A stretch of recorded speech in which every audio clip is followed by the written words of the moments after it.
wabarakatuh. Halo teman-teman semua, gimana kabarnya?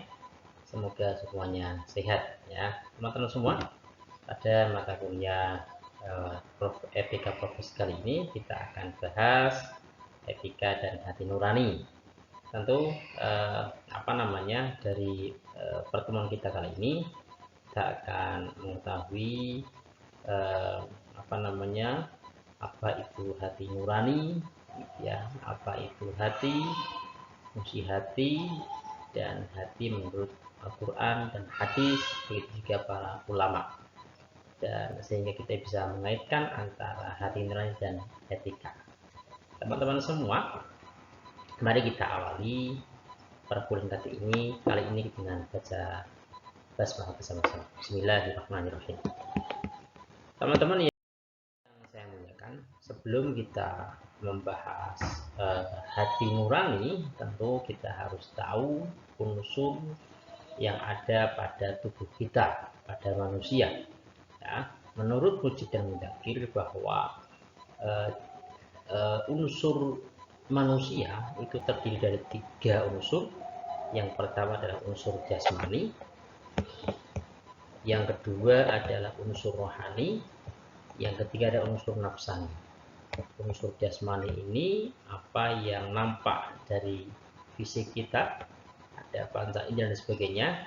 Kemudian unsur rohani ini apa yang tidak nampak dalam diri kita tetapi itu ada sehingga kita bisa hidup. Kemudian ada unsur nafsani, ini yang menghubungkan antara rohani dan jasmani. Dari unsur nafsani ini ada 3 sub unsur. Ada qalb, artinya jantung atau hati, ya, kemudian ada al-aql, ada akal, kemudian ada nafsu. Nah, pada pertemuan kita kali ini kita akan bahas al-qalbu, yaitu hati. Hati ini ada 2 maksud daripada hati. Yang pertama adalah secara fisik, yang kedua adalah secara spiritual. Mengenai fisik, itu adalah organ dalam perut sebelah kanan atas yang berfungsi mengeluarkan empedu dan mengatur kadar gula dalam darah. Ini termasuk dalam fungsi pencernaan makanan. Kemudian ada dalam pengertian spiritual, tentu ini yang kita maksud adalah sesuatu yang bersifat halus atau latifah dan ketuhanan Rabbani. Jadi hati nurani yang kita bahas hari ini tentu yang kaitannya dengan spiritual, bukan dalam arti yang fisik, ya. Nah, hati nurani sendiri menurut Kamus Besar Bahasa Indonesia diartikan sebagai perasaan hati sedalam-dalamnya. Jadi ada pikiran hati, ya, ada suara hati, gitu. Nah, kemudian didefinisikan sebagai hati yang mendapat pancaran cahaya dari Tuhan. Dari kata nur itu cahaya. Jadi hati yang mendapatkan pancaran cahaya dari Tuhan. Jadi semua orang punya potensi untuk mendapatkan hati nurani atau pancaran cahaya dari Tuhan. Tergantung hatinya, apakah hati yang bersih atau yang kotor atau yang bolak-balik. Tentunya sekali lagi semua hati punya potensi untuk mendapatkan pancaran dari Tuhan, tergantung keadaan hati, gitu ya.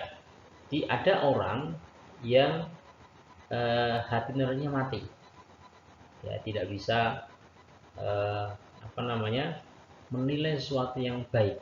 Jadi yang baik dan buruk, terkadang bagi dia itu baik padahal buruk, gitu ya. Ini menandakan bahwa hatinya tidak mendapatkan pancaran dari Tuhan atau hati nuraninya mati, gitu ya.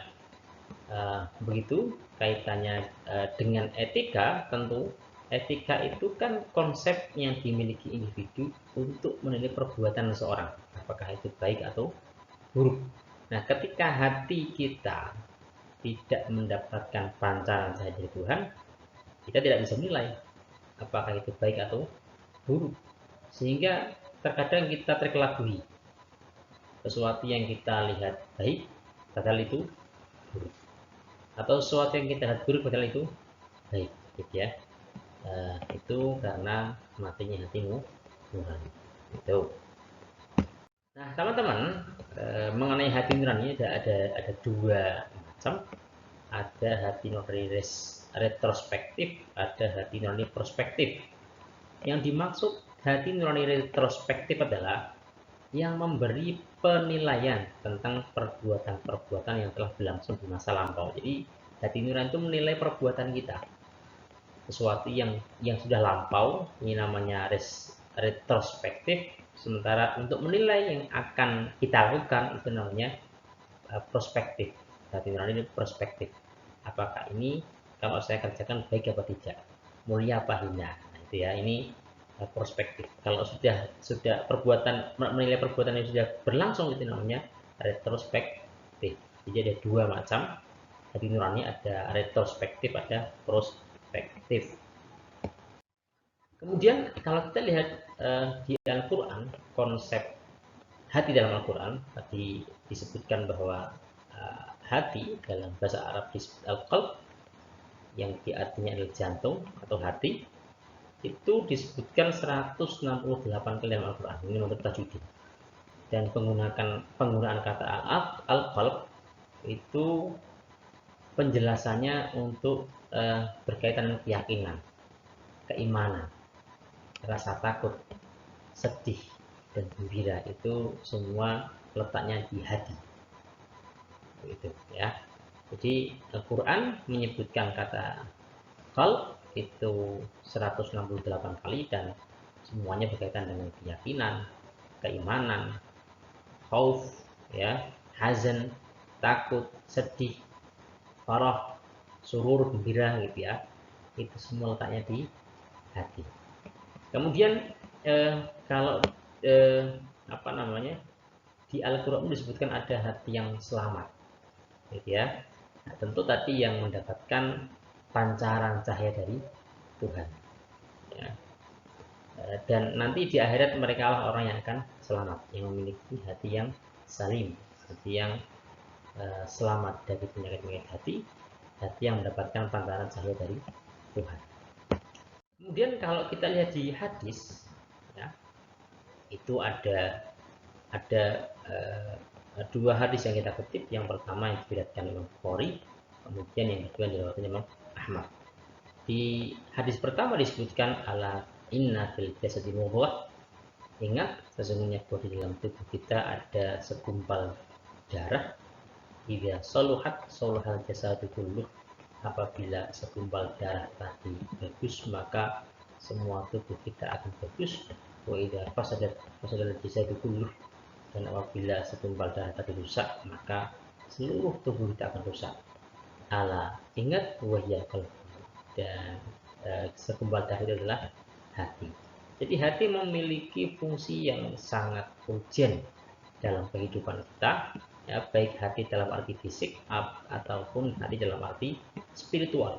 Ketika hati kita rusak, maka seluruh jasad kita akan rusak. Ya, misalnya hati kita kotor, maka seluruh jasad kita akan berbuat sesuatu yang kotor. Gitu. Apabila hati kita bersih, maka seluruh tubuh kita akan melakukan sesuatu yang bagus. Kemudian hadis kedua menurut diriwayatkan oleh Wahb bin Ma'bad, qala, beliau berkata, ataitu Rasulullah, saya mendatangi Rasulullah. Faqal, kemudian Rasulullah bersabda, cita tas'alu anil bir, apakah engkau datang untuk menanyakan sesuatu tentang kebaikan? Qultu, saya menjawab, na'am, iya. Faqal, maka Rasulullah menjawab, istafti qalbak, ya, minta fatwalah pada hatimu. Al-birru matma'annat ilaihi nafsu, kebaikan adalah yang menjadikan hatimu tenang. Watma'anna ilaihi qalbu, artinya hatimu merasa tenang. Wal ithmu, sedangkan dosa adalah mahaka ilaihi nafsu wa taraddadu fi sadri, dan dosa adalah sesuatu yang membuatmu gelisah, sesuatu yang membuatmu tidak tenang. Itu dosa. Ini Ini jadi hati kita, hati yang bersih, hati yang mendapatkan pantaran dari Tuhan bisa menilai apakah ini baik atau buruk. Jadi sekali lagi bahwa etika itu konsep yang dimiliki oleh individu dan kelompok tentang nilai perbuatan manusia, begitu ya. Dan untuk menilai ini membutuhkan pertimbangan hati, dan tentu hati yang dimaksud adalah hati secara spiritual, hati yang bersih sehingga bisa menilai suatu itu baik dan membuat kita tenang, dan bisa menilai suatu buruk sehingga membuat kita apabila kita lakukan itu akan menjadi kita gelisah, begitu. Kemudian fungsi hati ini menurut Imam Ghazali adalah untuk memahami ilmu dan kebijaksanaan. Kemudian sebagai fungsi hati menurut Imam Ghazali adalah untuk memahami ilmu dan kebijaksanaan.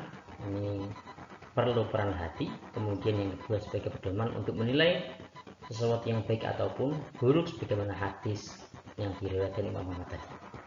Kemudian berikutnya ada bahwa konsep hati menurut Imam Al-Ghazali, ini salah sebenarnya Al-Ghazali, hati sebagai raja yang memiliki tiga tentara tadi ya, ala inna fil jasadi mudghah idza saluhat saluhal jasadu kulluh, bahwa di dalam diri manusia itu ada segumpal darah ya, itu ya seperti raja karena dia pengaruhnya sangat kuat pada seluruh tubuh kita ya. Maka menurut Imam Ghazali hati itu seperti raja dan dia punya tiga tentara. Yang pertama adalah tentara zahir yaitu panca indera, yang kedua adalah tentara batin yaitu nafsu, syahwat, amarah, ilmu, kebijaksanaan, dan demikian. Jadi ini sifatnya netral ya, semuanya ada di batin. Kemudian ada tentara penjaga, yang ini ada di keduanya, ada di batin, itu menyimpan dan menjaga objek yang ditangkap oleh indera. Tentu adanya pada tentara zahir, dan di panca indera tentu ada di tentara batin yaitu di rongga otak. Jadi panca indera kita itu menangkap sesuatu yang yang dilihat atau yang didengar gitu ya. Nah kemudian tinggal tentara penjaga ini ya. Kalau hati kita baik, maka tentara penjaga ini atas perintah hati akan melihat yang baik-baik. Sementara ketika rajanya atau hatinya kotor, maka tentara penjaga ini dia akan melihat yang buruk-buruk, menyimpan yang buruk-buruk. Begitu pula di tentara batin. Apabila hatinya bagus, maka tentara di batin ini akan lebih mengedepankan ilmu, kebijakan. Sementara ketika hatinya buruk, maka tentara penjaganya akan lemah sehingga lebih mengedepankan nafsu syahwat dan amarah, gitu ya. Dan ketiganya saling berhubungan untuk menganalisis dan memberi makna dan memberi respon yang diterima. Jadi tentu ini tentara ini ya sesuai kehendak rajanya, itulah hati. Itu.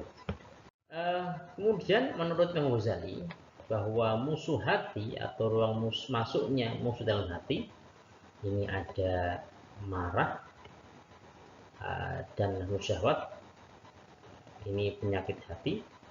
Kemudian ada dengki dan rakus, ada makan kenyangan ya, ada terburu-buru, al-ajalah minasyaiton ya, tergesa-gesa itu bagian dari perbuatan setan. Kemudian hubud dunya, terlalu mencintai dunia ya, takut miskin, fanatik terhadap madhab, dan memandang hina lawan atau lawan debat begitu ya, lawan bicara itu yang tidak sepemahaman. Ini menjadikan ruang masuknya musuh dalam hati. Kemudian yang berikutnya adalah mengajak orang awam memikirkan dari Allah. Padahal perintahnya tafakkaru bifakillah wala tafakkaru. Berpikirlah tentang makhluk Allah dan jangan berpikir tentang Allah. Kemudian berburuk sangka kepada sama muslim. Ini beberapa yang menjadikan hati kita dimasuki musuh sehingga menjadi kotor, gitu ya.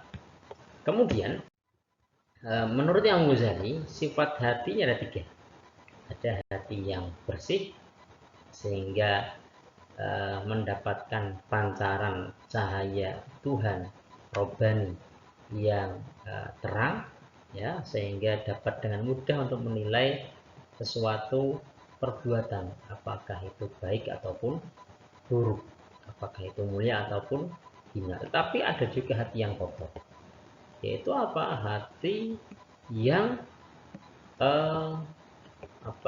yang tidak atau kurang mendapatkan cahaya Tuhan. Karena apa? Karena saking kotornya dari apa yang diperbuat.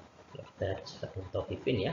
Kala bal rona ala qulubihim makanu yaksibun, ya. Sekali-kali tidak. Bal rona ala qulubihim makanu yaksibun. Bahkan apa yang mereka perbuat, ya, itu menjadikan hati mereka kotor. Ya, jadi tafsiran daripada ayat ini, perbuatan manusia yang buruk, maksiat, itu menjadikan satu nuktah, satu titik kotor dalam hati kita. Ya, semakin banyak perbuatan buruk, semakin kotor terus sehingga hatinya gelap, tidak mendapatkan pantaran cahaya dari itu Tuhan. Gitu. Kemudian ada yang hati yang bolak-balik, ya, terkadang baik, terkadang buruk. Ya, ini semoga kita dijaga dari dua hati ini dan kita selalu mendapatkan hati yang bersih sehingga hati nurani kita hidup, sehingga kita bisa menjunjung tinggi etika-etika yang baik. Begitu teman-teman tentang etika dan hati nurani, ya. Semoga bermanfaat untuk semuanya dan kita tetap berharap bersama-sama. Alhamdulillahirabbil alamin. Assalamualaikum warahmatullahi wabarakatuh.